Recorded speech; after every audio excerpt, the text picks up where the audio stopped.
కృతజ్ఞుడను నేను, కృతజ్ఞుడను యేసు, నీ ప్రేమకు నేను ధన్యుడను.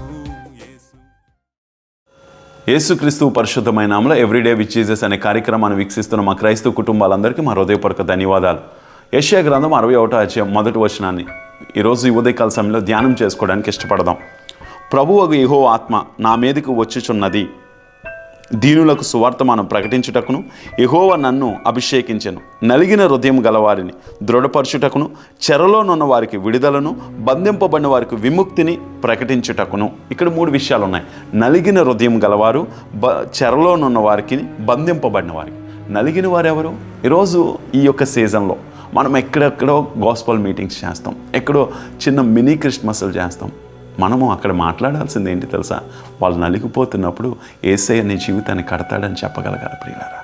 ఈరోజు మన కుటుంబాల్లో కూడా మనం నేర్చుకోవాల్సింది ఏంటి తెలుసా? నువ్వు ఆత్మీయంగా ఉన్నావా భర్తగా, లేదా భార్యగా నువ్వు ఆత్మీయంగా ఉన్నావా? నువ్వు చెప్పు నీ భర్తతో, లేదా నువ్వు చెప్పు నీ భార్యతో, మనం నలిగిపోతున్నాం కదా, దేవుడు మనల్ని కడతాడండి. మనం అలసిపోతున్నాం కదా, దేవుడు మనం బలపరుస్తాడండి. మనం బంధకాలతో ఉన్నామా, దేవుడు విడిపిస్తాడండి.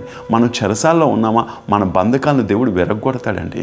ఇది కదా మనం ఒప్పుకోవాలి మన కుటుంబాల్లో. ఈరోజు ఒకరి మీద ఒకరు అసూయ, ఒకరి మీద ఒకరు పెత్తనం చెలాయించడం, ఒకరి మీద ఒకరు తిట్టుకోవడం, ఇవి కాదు క్రైస్తవ జీవితం. ఇక్కడ అందుకని ప్రభు ఆత్మ నిజంగా నీ మీద ఉంటే నువ్వేం చేస్తావట?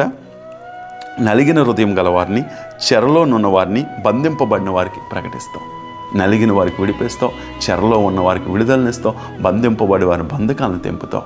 అందుకంటాడు కదా, ఒక దైవ సేవకుడు రాస్తాడు, యేసు నీ నామంలో శక్తి ఉందని తెలుసుకో, ప్రతి బంధకాలని విరగొడతాదని. ఈరోజు నువ్వు ఏమై ఉన్నావు ఒకసారి ఆలోచించు ప్రియులారా. ఈ ఉదయకాల సమయంలో దేవుడు నీతోటి మాట్లాడుతున్నాడు. ఇక్కడ రాస్తూ ఏమని అంటున్నాడట? బంధింపబడిన వారిని, చెరలో ఉన్న వారిని, బంధకాలతో దేవుడు విడిపించి నడిపిస్తాడు. ఈరోజు దేవుని మాట్లాడు. నువ్వు దేవుని గురించి మాట్లాడుతున్నావు అంటే నలిగిపోయిన వారికి ఆదరణ కలగాలి. చెరలో ఉన్న వాళ్ళు బంధకాల్లో ఉన్నారు, ఆ బంధకాల నుంచి విడిపించబడవాలి. అలాంటి మాటలు నీ భర్తతో ఒప్పుకో, లేదా అలాంటి మాటలు నీ భార్యతో ఒప్పుకో. నీ కుటుంబంలో నీ పిల్లలతో మాట్లాడి నలిగిపోతున్నప్పుడు చెప్పు, మన దేవుడు బలహీనతలో బలమునిచ్చే దేవుడని. మనం అలసిపోతున్నప్పుడు చెప్పు, అలసి ఉన్న మా ప్రాణానికి సేద తీర్చువాడు ఆయన అని చెప్పు. లేకపోతే ఆ ఫైనాన్షియల్ బంధకాల్లో ఉన్నామా చెప్పు, యేసు నామంలో యెహోవా నా కాపరి, నాకు లేమి కలదు, నన్ను పోషించువాడు ఆయనే. ఇజ్రాయేలుకు మన్నా ద్వారా పోషించిన దేవుడు నన్ను కూడా పోషిస్తాడు. ఈ మాటలు ఎప్పుడైతే ఒప్పుకుంటావో ఉదయకాల సమయంలో దేవుడు ఈ రోజంతా నిన్ను, నీ కుటుంబాన్ని, నీ పిల్లల్ని నడిపించడానికి ఇష్టపడతాడు. పిల్లలు నమ్ము దేవుని యొక్క వాక్యాన్ని. కళ్ళు మూసుకుందాం, ప్రార్థన చేద్దాం. మా తండ్రి, మా ప్రభువా, నీ ఆత్మ మా మీదకి వచ్చినప్పుడు నలిగిన వారిని, చెరలో ఉన్నవారిని, బంధకాల్లో ఉన్న వాళ్ళని, మా ఆత్మీయ జీవితంతో కూడిన మాటలు వాళ్ళని విడిపిస్తాయి, వాళ్ళని బలపరుస్తాయ్యా అన్ని లేఖనం సెలవిస్తుంది. మేము అలా ఉండడానికి సాయం దయచేయి.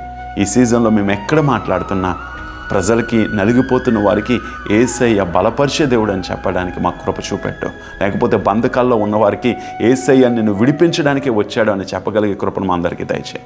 కూడి ఉన్న వాళ్ళందరినీ చేతిలో పెట్టుకోండి, దీవించి ఆశీర్వదించమని, ఈరోజంతా నువ్వు నడిపించమని యేసుక్రీస్తు సర్వశక్తి కలిగిన నామంలో అడిగి వేడుకొంచున్నాము తండ్రి. ఆమేన్. God bless you. దేవుడు మనందరినీ దీవించును గాక.